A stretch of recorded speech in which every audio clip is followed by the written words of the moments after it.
My name is Lydia, and if you listen to the wine critics, for 10 years I was the soul of Val Serena, my family's vineyard. They used words like prodigy and virtuoso.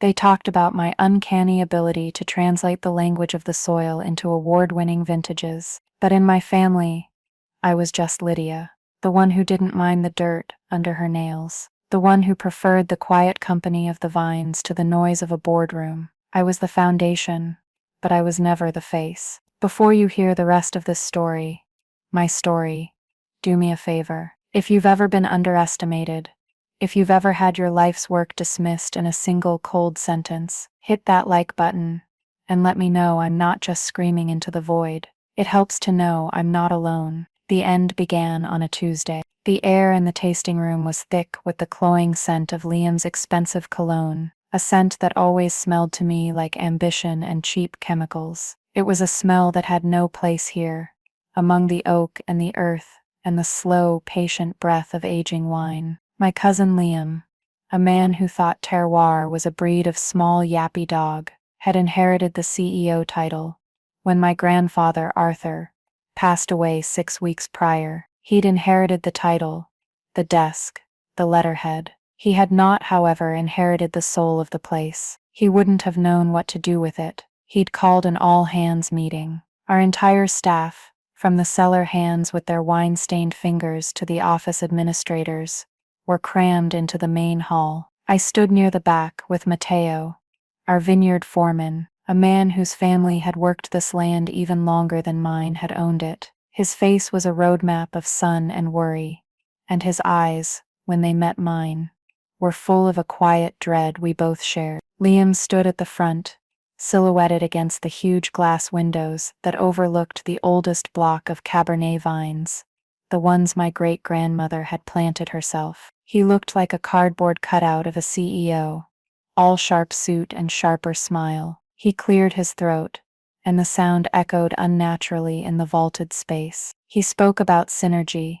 about leveraging assets, about maximizing shareholder value. It was a language as foreign to this place as a chemical spill. He was talking about our legacy, our home, as if it were a line item on a balance sheet. Then came the words that hung in the air like frost. He announced, with a triumphant gleam in his eye, that he was in the final stages of negotiations to sell Val Serena to OmniBev, a soulless beverage conglomerate known for acquiring artisanal brands, gutting them for their brand recognition, and then flooding the market with a cheap, mass-produced version of what they once were. A gasp went through the room. It was the sound of 100 hearts breaking at once. Matteo's hand, resting on a nearby barrel, clenched into a fist, his knuckles white. I felt a cold, clean fury rise in me, but my face remained a mask of professional calm. I'd learned long ago from my grandfather that the vineyard rewards patience, not passion. Panic is a weed. You pull it out before it can seed. Liam wasn't finished. He scanned the room, his gaze finally landing on me. There was a flicker of something in his eyes. Not malice, not exactly. It was worse. It was indifference. He was looking at me, the person who had coaxed gold medals out of this very soil, and he saw a redundancy. He said it, right there, in front of everyone, in front of Matteo, who had taught me how to read the leaves for signs of thirst, in front of Maria from the bottling line, whose wedding I'd attended, in front of the whole family we'd built. He said, with a dismissive wave of his hand, and as part of this exciting new chapter, some roles will naturally be phased out to streamline operations. Lydia, your contributions have been noted, but your position will no longer be required. Phased out, not fired, not let go. Phased out, like an old piece of machinery, like a software that was no longer supported. The silence that followed was heavier than a wine press. Every eye in the room darted to me. They were waiting for me to scream, to cry, to throw something. They were waiting for the explosion, but I just stood there, my hands loose at my sides. I gave a small, almost imperceptible nod. It wasn't about revenge. Not then. It was about survival. What Liam didn't know What he had never bothered to ask in all his frantic efforts to liquidate our history was that my grandfather was a man who played chess, not checkers. He understood the difference between the game and the board. His final will, the one that made Liam CEO, was a public document. It was the business. But there was a second document, a secret codicil, witnessed by our old family lawyer and Matteo himself, a document that was a quiet testament to a grandfather's love and to his foresight. The will left Liam the company, the brand, the name on the bottle, but the codicil, the real last word, left the most valuable thing of all, the deed to the land itself to me. The drive away from the vineyard that afternoon was one of the longest journeys of my life. I didn't know where I was going, only that I couldn't be there. Couldn't watch Liam and his smug satisfaction. Couldn't watch the Omnibev vultures circling what they thought was a fresh kill. I drove until the neat rows of vines blurred into the wild, unkempt hills of the countryside. I pulled over on a dusty shoulder, the engine ticking as it cooled, and for the first time since Arthur's passing, I let the silence in, and in the silence, the breakdown came. It wasn't a storm of tears. It was a quiet collapse, an internal crumbling. My hands were shaking on the steering wheel, not with rage, but with a profound and hollow sense of loss. 10 years, a decade of my life, poured into that soil. My 20s and my early 30s, sacrificed not on the altar of a career, but out of a deep, abiding love for a place and a process. I had given everything. For what? To be phased out by a man who measured worth in dollars and cents. I rested my forehead against the cool glass of the window, the image of Liam's face superimposed over the rolling hills, his casual dismissal, the way he'd said my name, as if it were an inconvenience. The public humiliation was a sharp, clean wound, but the deeper ache came from the betrayal of legacy. My grandfather had built Valle Serena from nothing but stubbornness and a belief in the land. He'd taught me that winemaking wasn't a business.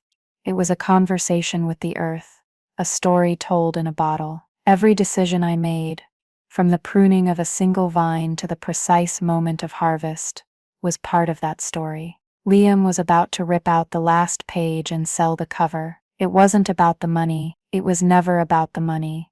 It was about the erasure. My mind drifted back, pulled by the undertow of memory. I was 16 again, standing with my grandfather in that same block of old Cabernet vines. It was just after dawn, the air cool and damp, the ground breathing a sweet, loamy perfume. He'd held up a clump of soil in his palm, crumbling it between his fingers. He told me, "Look, Lydia, this is it. This is everything. Your cousin, he's a smart boy. He'll go to business school.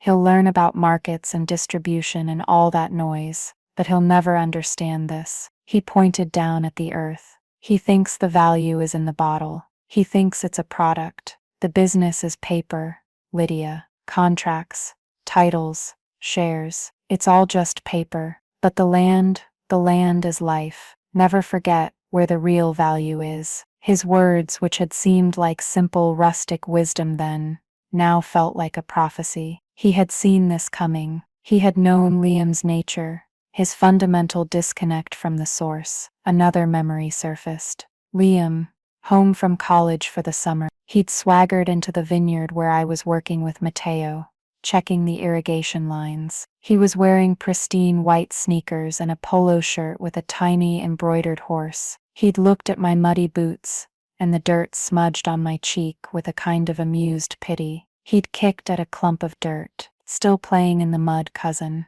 When are you going to get a real job?" I remember the look on Matteo's face, a flash of protective anger that he quickly masked. I had just laughed it off. It was just Liam being Liam. But it wasn't just a joke. It was a glimpse into his soul. To him, this place, our life's work, was just mud. A primitive, unsophisticated world he had evolved beyond. He saw the work as demeaning, not dignified. He saw the soil as dirt, not as the precious, complicated engine of our entire existence. And then, a more recent memory, one that now stung with the clarity of hindsight. a few months before Arthur got sick. We'd just won the Golden Grape, the highest honor at the state wine competition, for a vintage I had personally overseen from bud to bottle, the 2018 Reserve, my masterpiece. The critics were rhapsodizing. At the family dinner to celebrate, Liam had raised a glass to Granddad. He'd toasted for building a brand with such enduring market appeal. He hadn't mentioned my name, not once. He didn't see my contribution. He saw a successful product and attributed it to the brand, to the man at the top. It was as if the wine had simply appeared in the bottles by magic, a happy accident of good marketing. I remember looking across the table at my grandfather. He'd caught my eye and given me a slow, deliberate wink. He knew, he always knew, but I had let it slide, as I always did, out of loyalty, out of a misguided belief that the work would speak for itself, that my value was self-evident and didn't need to be announced. A debatable choice. I see that now. Perhaps I was too patient, too willing to believe that competence would eventually be rewarded on its own merits. I was wrong. Competence without agency is just a resource to be exploited. The hum of my phone against the passenger seat pulled me from the spiral of the past. It was a number I didn't recognize. I almost ignored it, wanting to sink back into the quiet grief. But something made me answer. Lydia speaking. A dry, papery voice on the other end. Miss Lydia, this is Charles Abernethy, my grandfather's lawyer, a man of about 1,000 years old, who communicated exclusively in legal formalities. I trust I find you well. I managed a non-committal sound. Mr. Abernethy, I said. He cleared his throat. I am calling, he began, as a matter of procedural necessity. In the event of a proposed sale of the corporate entity known as Val Serena Wines LLC, there is a secondary provision in your grandfather's testamentary documents that requires your formal acknowledgement. I sat up straighter. A what? A provision, Miss Lydia. A codicil to the primary will. It concerns the disposition of the real property assets, specifically, the land. He paused, letting the words settle. Your presence will be required at the final signing to verify the asset transfer. But Liam is selling the company. The land is part of the company, is it? Mr. Abernathy's voice held the faintest trace of what in a lesser man might be called amusement. Your grandfather was a very particular man. He believed in separating the container from the contents. And there it was. The catalyst. The spark in the kindling of my despair. A quiet heat flushed up my neck, chasing away the cold dread. My grandfather hadn't abandoned me. He hadn't abandoned the vineyard. He had armed me. He had left me the one thing that couldn't be liquidated, downsized, or phased out. He had left me the land itself. The shaking in my hands stopped. The hollow feeling in my chest was replaced by a cold, hard resolve. I started the car, the engine turning over with a reassuring roar. I wasn't driving away from the vineyard anymore. I was driving toward a war room. Liam thought he was closing a deal. He had no idea I was about to open one. It wasn't about revenge. It was about reclamation. It was about honoring a legacy, a promise I'd made to my grandfather in the quiet language of hard work and dedication. Liam had tried to erase my part of the story. I was about to write a new ending. The first call I made was to Mr. Abernathy. I met him the next morning at his ancient, wood-paneled office in town. The air smelled of old paper and leather-bound books. It was a place where time moved differently, where contracts were sacred texts, and a man's word was still worth something. He had the documents laid out on his massive mahogany desk, the will, and beside it, a slimmer, sealed envelope, the codicil. He looked at me over the top of his half-moon glasses. Your grandfather, he said, his voice raspy, was a brilliant man. Not just with grapes, but with people. He knew your cousin. He loved him, in his way.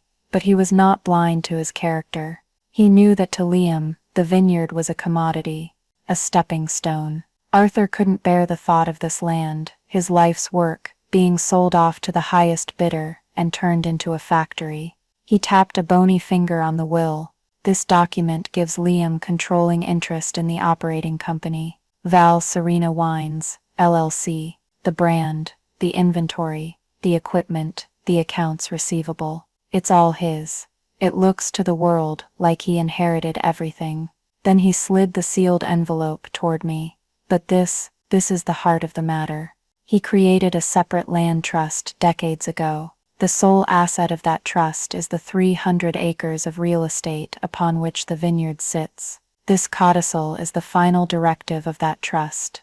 It names you as the sole successor trustee and beneficiary. In layman's terms, Miss Lydia, Liam owns the winery. You own the ground it stands on. I stared at the envelope. It felt impossibly heavy, so why wasn't this revealed when the will was read? I asked, my voice barely a whisper. Your grandfather's instructions were precise, Abernathy explained. The codicil was to remain sealed and its contents confidential unless, and only unless, a contract for the sale of more than 50% of the company was formally initiated. He didn't want to force a conflict between you and your cousin. He hoped Liam might grow into the role, might learn to value what he had. But he built a fail-safe, a constitutional veto, you might say. He protected the land from the business. It was a piece of legal architecture so elegant, so perfectly tailored to the situation, that I could only marvel. It was a plausible inaccuracy, perhaps, in the nitty-gritty of trust and estate law, the kind of thing that would make lawyers in an online forum argue for days. Could a codicil to a will dictate the terms of a separate trust?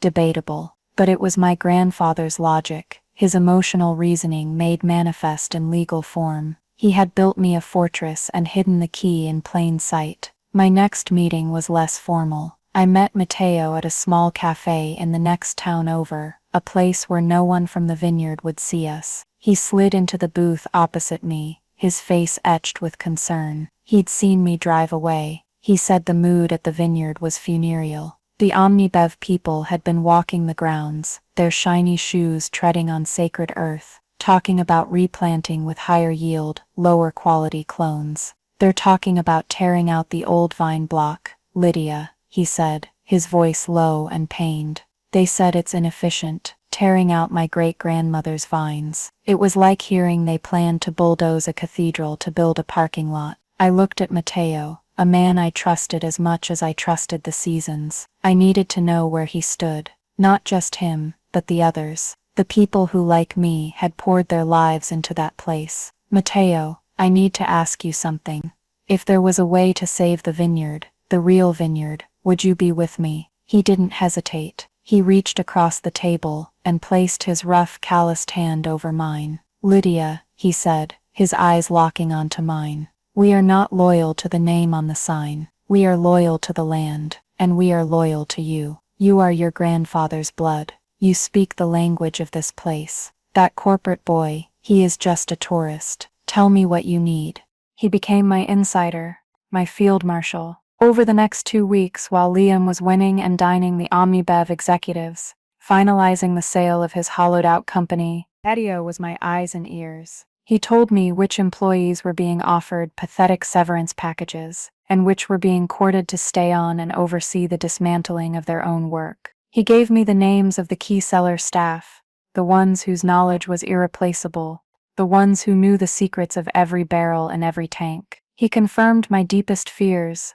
Omnibev wasn't buying a winery, they were buying a story. The story of Valley Serena, the authentic, family-run, award-winning vineyard. A story they intended to plaster over their soulless, mass-market product. With Abernathy's help, I began to build my own structure in the shadows. We legally incorporated a new company. I agonized over the name for days before settling on something simple, something true. Rootstock Wines. It was a declaration. The rootstock is the foundation, the part of the vine that lives in the earth, that gives life to the fruit-bearing scion grafted onto it. Liam could have the scion, the temporary, fruit-bearing part. I was keeping the roots. My hidden leverage was, of course, the deed to the land. But I knew that wasn't enough. A legal battle could be messy, prolonged. I needed to make my position so unassailable that Omnibev would have no choice but to deal with me, and to deal with me on my terms. I started doing a deep dive on Omnibev and their lead negotiator,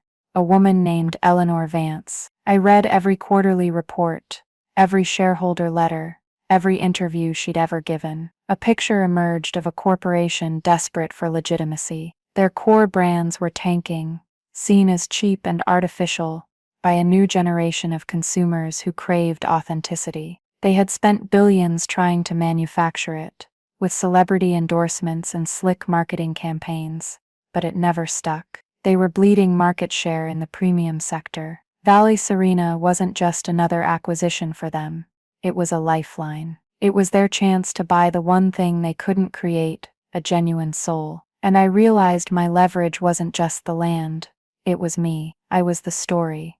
I was the one the critics wrote about. I was the one who could stand in front of a camera and talk about the morning fog on the valley floor and the specific mineral notes of the soil in Block G. Liam could sell them a brand. I was the only one who could deliver the brand's promise. The final piece of my plan involved a preemptive strike. I spent an evening composing careful personal emails to the 3 biggest distributors of Valley Serena wines. These were relationships I had cultivated for years, men and women who loved our wine and respected our process. I didn't mention the sale. I didn't mention Liam. I simply told them that I was beginning a new independent project, born from the very same soil and philosophy they had always valued, and that I would be in touch soon with details of my inaugural vintage. I was planting a seed of doubt. I was creating an alternative. As the day of the final signing approached, a strange calm settled over me. Liam believed he was orchestrating a triumphant corporate victory. He was striding around the offices,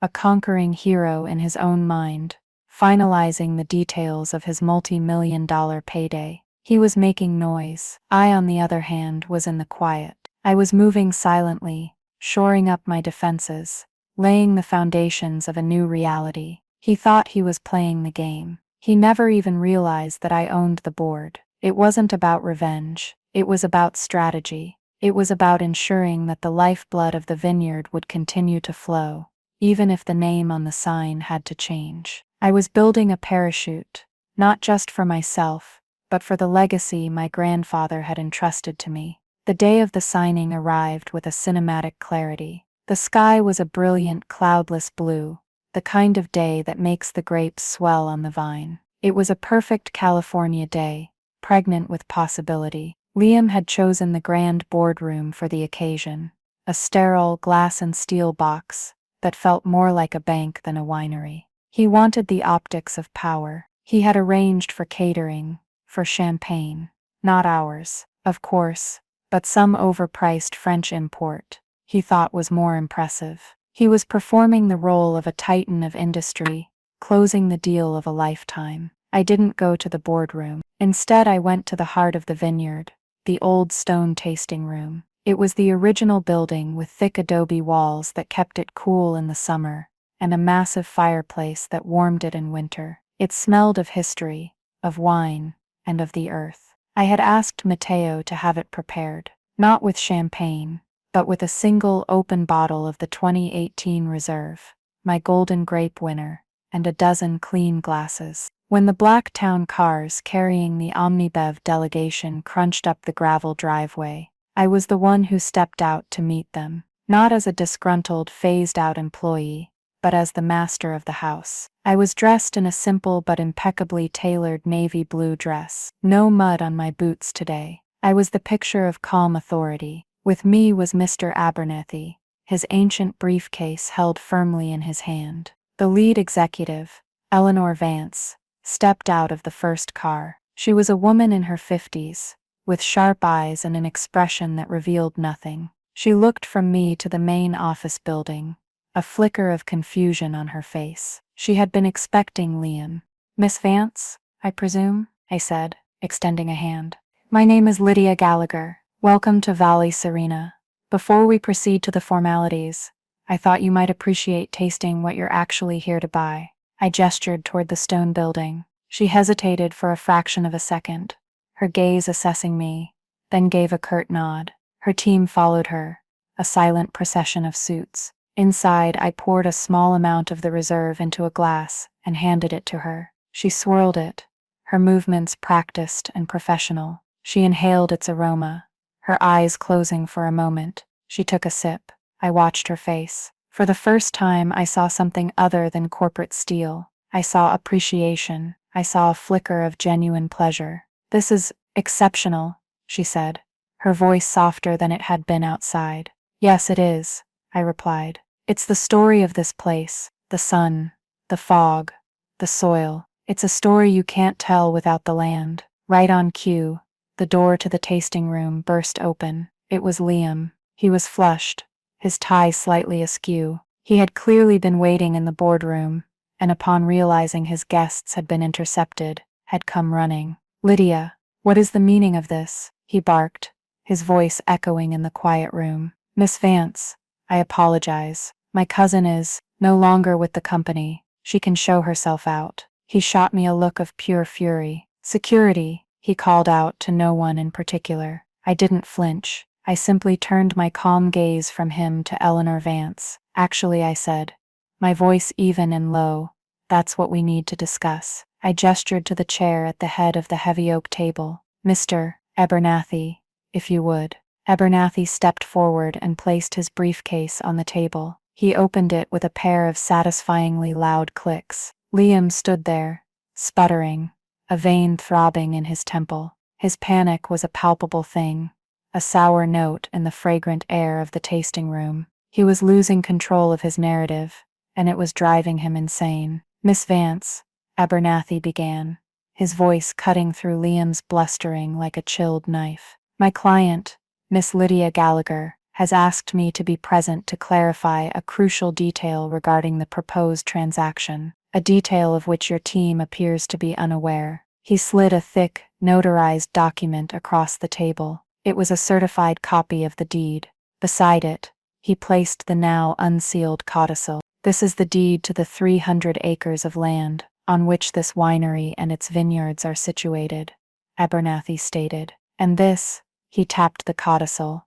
"is the testamentary instrument transferring ownership of said land to my client." He paused, letting the weight of his words fill the room. "Mr. Liam Gallagher has the full legal authority to sell you the corporate entity, Valley Serena Wines, LLC. He can sell you the brand, the buildings, and the inventory. But the land, Miss Vance, the land is not his to sell. The terroir you just tasted, the vines that overlook this very window, the very ground beneath our feet, belongs to her." The silence that followed was absolute. The Omnibev team exchanged stunned glances. Liam's face had gone from red to a pasty, sickly white. He looked at the documents, then at me, his mouth opening and closing like a fish. It was the look of a man who had been running a marathon, only to discover he'd crossed the wrong finish line. He finally found his voice, a strangled, incredulous squeak.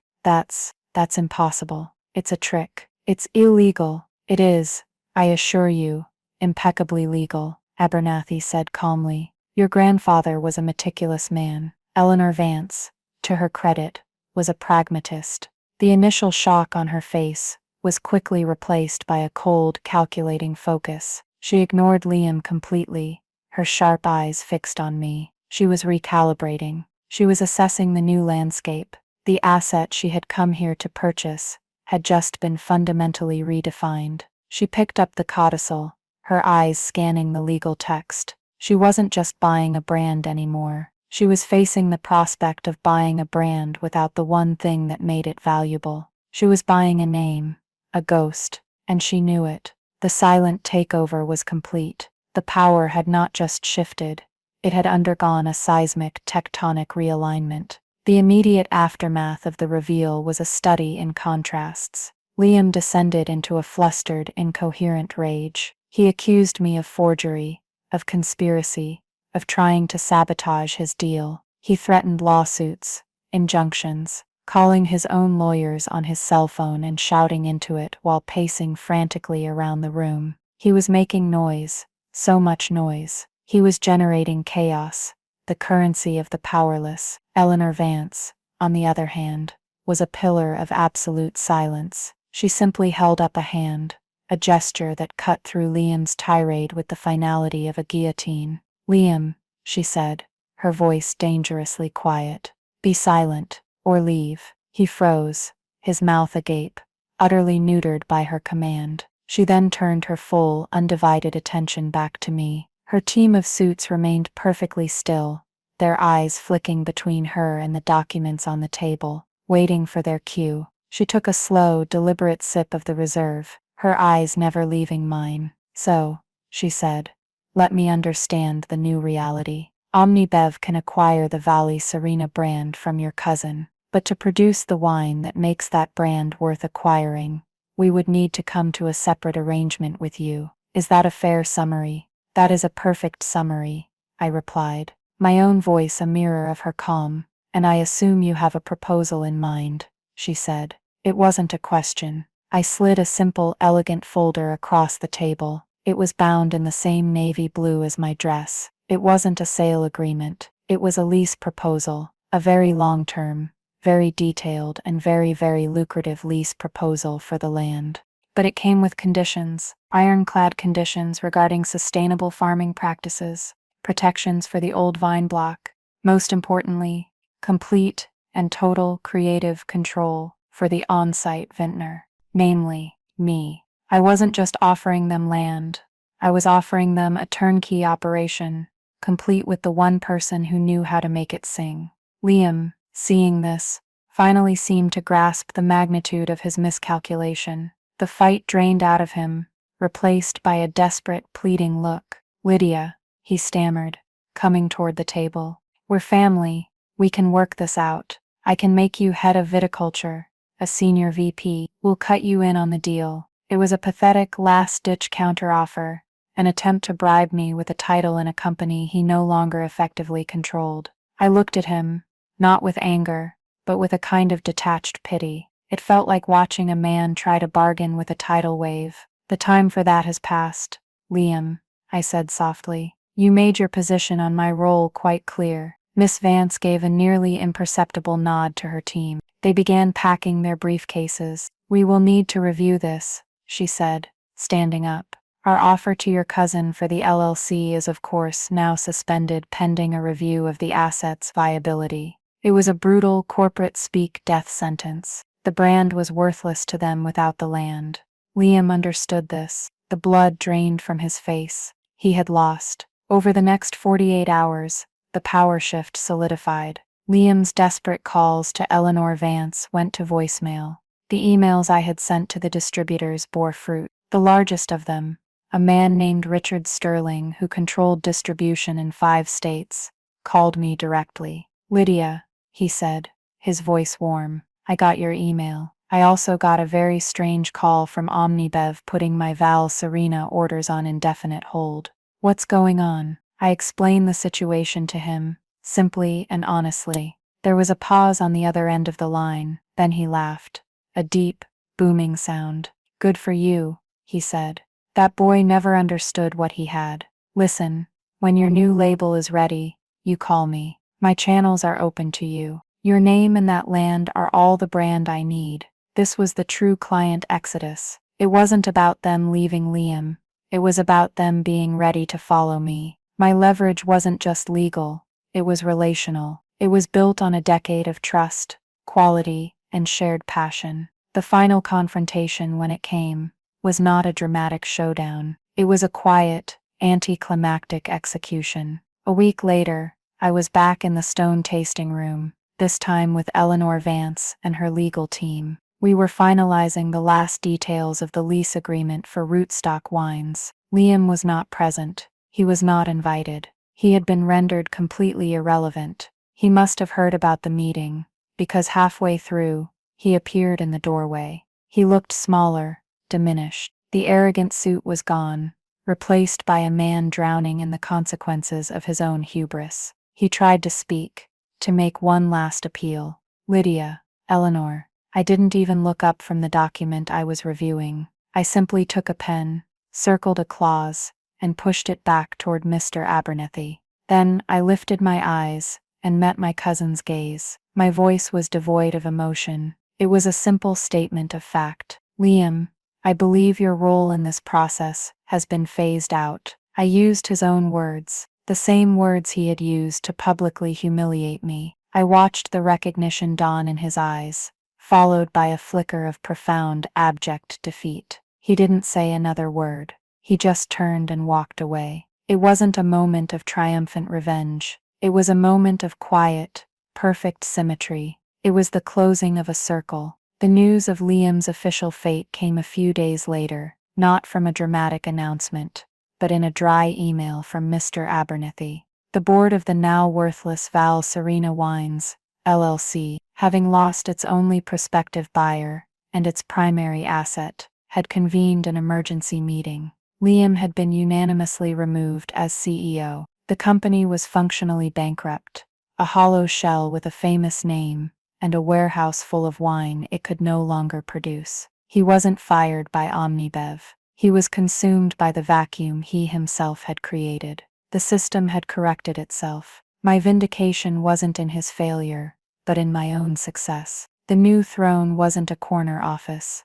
It was the same dusty land I had always walked. A few months later, I stood with Matteo by the bottling line. It was our own bottling line now, part of the equipment Omnibev had been forced to sell for pennies on the dollar when they liquidated Liam's defunct company. We were bottling the very first vintage of rootstock wines. The label was simple, clean and elegant. It said Rootstock Wines, 2023 Estate Reserve, and beneath that, in small proud letters, Lydia Gallagher, vintner and proprietor. I picked up a bottle, the glass cool in my hand. It felt solid, real. Matteo clapped me on the shoulder, a wide, genuine smile splitting his weathered face. Your grandfather would be proud, he said, not because you won, but because you saved it. I looked out the open bay doors at the neat rows of vines, basking in the late afternoon sun. He was right. It was never about winning a fight with Liam. It was about protecting a life, a legacy. The land was safe. The story would continue, and this time it would be told in my own name. In the end, it was never about revenge. I know I keep saying that, and maybe you don't believe me. Maybe you see a calculated, cold-blooded plan to reclaim what was mine. And you're not entirely wrong. But the target of that plan was never my cousin. The target was the idea that my work was disposable, that my contributions were a line item to be deleted, that the soul of something could be sold off by someone who didn't even know it existed. Liam wasn't the disease. He was just a symptom of a world that often confuses titles with talent and noise with substance. Omnibev got what they wanted. Access to an authentic high-end wine to bolster their portfolio. They pay me a handsome sum every quarter for the privilege of leasing my land. In a way, they are my tenants. They have the distribution rights, but I have the control. The quality, the process, the story, that all remains with me, with Matteo, with our team. Rootstock Wines is a critical success, celebrated for its authenticity, for its connection to the terroir, because it's real. I framed the email from Liam's HR department, the one that informed me my role was being phased out. It hangs in my small, simple office, overlooking the old vine block. It's not a trophy of my victory over him. It's a reminder that your value is not determined by someone else's inability to see it. They can take your title, they can take your desk, they can even take your name off the door, but they can never take what is in your head and what is in your heart. They can't take your relationships. They can't take your skill. They can't take the dirt from under your fingernails. So I'm speaking to you now, to anyone who has ever been overlooked, underestimated, or erased. Your worth is inherent. It is not granted by a boss, a title, or a paycheck. It is built, day by day, in the quiet, focused application of your talent. Do not wait for someone else to recognize it. Build your own foundation. Know the difference between the business and the land, between the container and the contents. Find your true source of power, the one thing they can't take away, and guard it, cultivate it. And when the time comes, don't be afraid to use it. Not for revenge, for reclamation, for the simple, profound act of taking back your own story. Thank you for listening. If this story resonated with you, if you've ever felt that fire of wanting to reclaim your own narrative, do me a favor, like this video, Leave a comment below and tell me about a time you knew your own worth, even when others didn't. Share this with someone who needs to hear it. And please, hit that subscribe button and the notification bell so we can continue these conversations. It helps more than you know.